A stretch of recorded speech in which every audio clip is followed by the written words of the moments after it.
Hello everyone, welcome to my new blog. কেমন আছো তোমরা? আশা করি তোমরা খুব খুব ভালো আছো। মিষ্টি অ্যান্ড সৈকত লাইফস্টাইলে তোমাদের জানাই অনেক অনেক স্বাগত। সকালবেলায় ঘুম থেকে উঠেই দেখছি আমাদের এখানে কি বৃষ্টি শুরু হয়ে গেছে। আজকেই সম্রাটের ডায়ালিসিস আছে আর আজকে এত বৃষ্টি হচ্ছে, মানে একদম এত টেনশান হচ্ছে কিভাবে নিয়ে যাব, সেই একটা টেনশান। যেদিনই ডায়ালিসিস করাতে নিয়ে যাই সেই দিনই দেখি বৃষ্টি হয়। তো সম্রাটকে সেটাই বলছিলাম যে দেখো আজকেও বৃষ্টি হচ্ছে।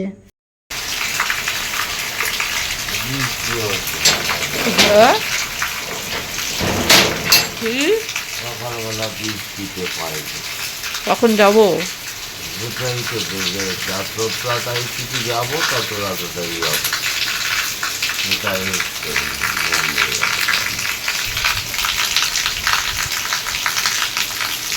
ওকে আমি এখন সকালবেলা খালি পেটে গ্যাসের ওষুধ আর একটা ব্রেনের ওষুধ আছে, সেই দুটো ওষুধ খাইয়ে দিয়েছি। আর এখন বিস্কুট খাচ্ছে। তারপরে কিছুক্ষণ পরে ওকে আমি কিন্তু অন্য কোনো খাবার দেওয়ার পরে তারপরেও ওষুধ খাবে প্রেশারের।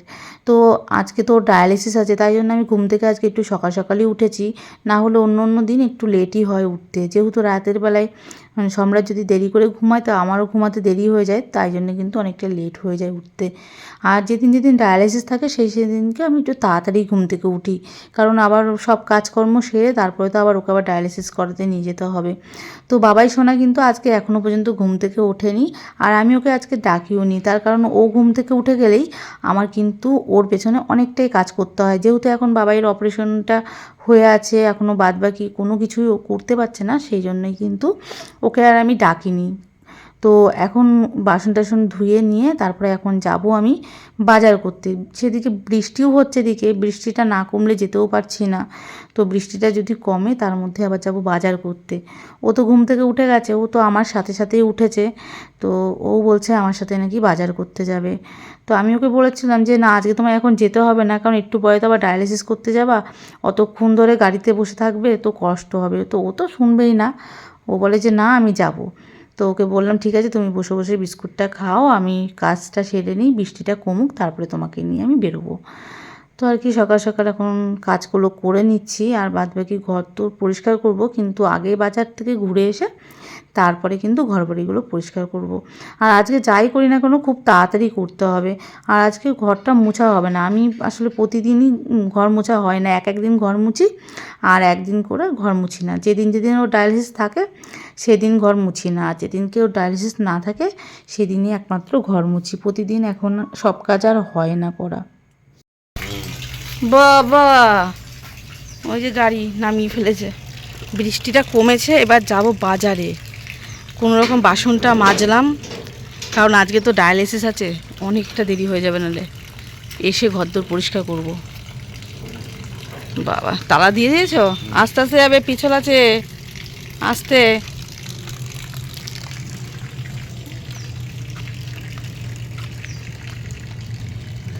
খুব বায়না গাড়ি চালাবো, কিন্তু বোঝানোর পর বুঝেছে। এখন ও আর কি যাদের কথা শুনে তাদেরকে দিয়ে বোঝাতে হয়েছে যে এখন গাড়ি চালানো যাবে না। না শোনা হবে না, যাও সরো। না না না না না না না, সরো পেছন দিকে এগো। সবাই তোমাকে কালকে সবাই বুঝিয়েছে তো এখন গাড়ি চালানো যাবে না। হ্যাঁ, 1-2 মাস পর অবশ্যই। এই যে আমরা বসে গেছি, এখন যাব হচ্ছে বাজারে, তাই তো? এই যেতে পারছো, এটা ভালো লাগছে না? তোমাকে চালাতে হবে কেন? আমি চালালেও হবে। বাবারে বাবা, কি রোদ উঠে গেল, এই বৃষ্টি এই রোদ, আর তো আমি তাকাতেই পাচ্ছি না। দাঁড়াও, সানগ্লাসটা পরতে হবে। তো আজকে বাজার থেকে নিয়ে নিলাম মাছ, অনেক দিন পর প্রায় মাছ নেওয়া হচ্ছে। যাবে তো?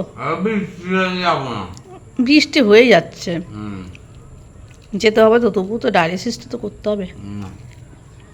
আচ্ছা এখন খেয়ে নাও, ঠিক আছে? তোমরা আমাকে অনেক ভিডিওতেই জিজ্ঞাসা করেছো দিদিভাই দাদাভাইয়ের কি মা বাবা নেই, আর তোমরা কি বাড়িতে তিনজনাই থাকো? হ্যাঁ, আমরা তিনজনাই থাকি। খুব কম বয়সেই ওর মা বাবাকে হারিয়েছে। যখন ওর 21 বছর বয়স তখন আমাদের বিয়ে হয়, তার পরপরই 1 বছর পরে ওর বাবাকেও হারায়, আর ঠিক তার 3-4 বছর পরে ওর মাকেও হারায়। বলতে গেলে সেই ছোট থেকেই কিন্তু এই সংসার ও সব দায়িত্ব ওর মাথায়। অভাব কী জিনিস আমাকে আর বাবাইকে কোনোদিনই বোঝায়নি, সবসময় কিন্তু ওর কর্তব্যটা পালন করেই গেছে। ও এখন অসুস্থ, তোমরা তো জানোই যে এই অসুস্থতার মধ্যেও কিন্তু ও সব সময় কিন্তু কাজ করে গেছে, কোনো দিন ওকে বসে থাকতে আমি দেখিনি। ও আগেও কখনো বসে থাকেনি, এবং যখন ওর শরীরটা খুব খারাপও হয়ে গেছে, যখন ওর ডায়ালিসিস চলছে তার মধ্যেও কিন্তু ও কাজ করে গেছে, ও একটুও বসে থাকেনি। বলতে গেলে আমি কিন্তু খুব একদিক থেকে ভীষণ লাকি, এত ভালো স্বামী হয়তো আর আমি কখনো পেতাম না। তো শরীর খারাপটা তো আমার হাতে নেই, এখন ও অসুস্থ হয়েছে, ওকে তো আমায় এখন ভালো করে দেখে রাখতেই হবে, তাই না? আর এই যে আমি এখন দেখছো তো আলু বাচ্ছি, এগুলো আমাদের জমির আলু, তো আজকে বের হয়েছে, এগুলো সব এখন আমি পরিষ্কার করে কিন্তু রাখছি। আর এই যে আলুটা আমাকে ঘর অবধি আনতে যে কী কষ্ট হয়েছে তোমাদের কি বলবো, মানে এত এক বস্তা আলু আমি তো টানতেই পারছিলাম না, খুব কষ্ট করে যাই হোক নিয়ে এসেছি, নিয়ে এসে কিন্তু এখন ওগুলো আমি পরিষ্কার করে বেছে রাখছি। এই যে সম্রাট যদি সুস্থ থাকতো না, আমার এদিক থেকে কতটা হেল্প হতো কি বলবো, আমাকে এইসব কাজ ও করতেই দিত না।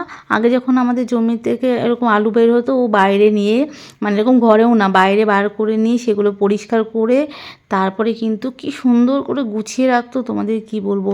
আগে তো আর আমি ভিডিও করতাম না, তাই তোমাদের কখনো দেখাতে পারিনি। ও যেরকম বাইরের কাজ করতো না, ঘরের কাজও প্রচুর করতো। মানে আমার যখন শরীরটা খারাপ হতো তখন ও ঘরও মুছে দিত, বাসনও মেজে দিত, ঘরও ঝাড় দিয়ে দিত, মানে এতটাই ভালো। আর আমার তো ওর সাথে খুব ছোটোবেলায় বিয়ে হয়েছে, খুবই ছোটোবেলায় বলতে গেলে। তো আমি যখন ওকে বিয়ে করে আসি না, তখন আমি শাড়ি পরতেও পারি না, তারপরে সাজতেও পারি না, চুল বাঁধতেও পারি না, এরকম একটা অবস্থায় ও কিন্তু আমাকে অনেক কাজে হেল্প করে। ও শুধু যে ঘরের কাজ, বাইরের কাজ না, ও কিন্তু আমার দিকে সবসময় খেয়াল রাখতো, সবসময়। মানে ও আমাকে শাড়ি পরিয়ে দিত, তারপরে আমি তখন সাজতে পারতাম না বলে আমাকে আইলাইনার পরিয়ে দিত, অনেক অনেক কিন্তু অনেক কিছু কিন্তু ও পারে। তো যাই হোক, তোমাদের সাথে আজকে অনেক কথা শেয়ার করলাম, অনেক কথা মনে পড়ে যায় আসলে, সেই কথাগুলোই তোমাদের সাথে শেয়ার করলাম। আজ সারাদিন বৃষ্টি, এখন যেই ডায়ালিসিসে নিয়ে যাব হয়ে গেল বৃষ্টির শুরু।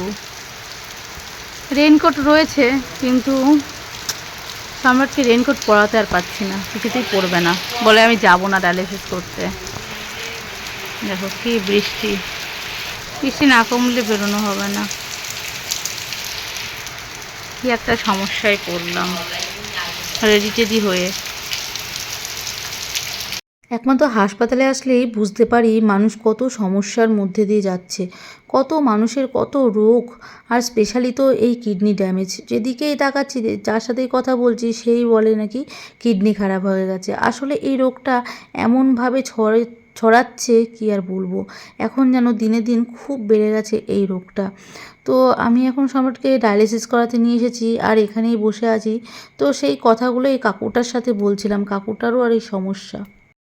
শেষ করে এসে একটু ঘুমিয়েছিল, ঘুমিয়েছিল। ঘুম থেকেই উঠলো, হুম।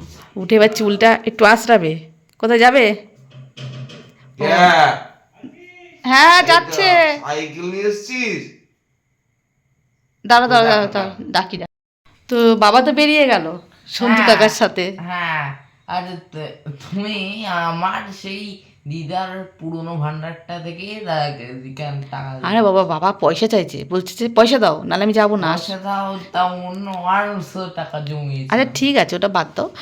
বলছে সন্তু কাকার সামনে, বলছে পয়সা না দিলে আমি যাবো না, আগে টাকা দাও। তারপর ওকে 50 টাকা দিলাম তোমার ভান্ডার থেকে, দিয়ে তারপরে গেল। আসলে তুমি বলো, বাবার তো একটু খারাপ লাগে না, আগে সবসময় চা খেত, টাকা দিত, এখন যদি ভাইদের কাছ থেকে খাবে ওর তো একটু কেমন লাগে, ওই জন্য ও পয়সা নিয়ে যায়। তো সম্মান তো আছে না। হ্যাঁ, ওই জন্যই তো ওর নিজের একটু খারাপ লাগে। দেখো, টাকা একদিন বাবা দিল, একদিন ওরা দিল। হ্যাঁ, এবার ওর কাছে না থাকলেও ভালো লাগে বলো। তুমি কি বলছো, তোমার খবর কি, তুমি এত ঘুমালে কেন সেটা আমাকে একটু বলবে। আমি তো বাবাকে ডায়ালিসিস করে নিয়ে আসলাম, দেখি তুমি ঘুমোচ্ছ, তোমার ঘুম দেখে বাবাও ঘুমিয়ে পড়লো, দুজনাই ঘুমাচ্ছ, আর আমি বসে আছি। এখন তো বাবা রাস্তায় গেল, চলো আমি একবার রাস্তায় যাব। আমার তো আজকে রাতে কি খাবে? চাউমিন করো না একটু, রুটি খাবে না?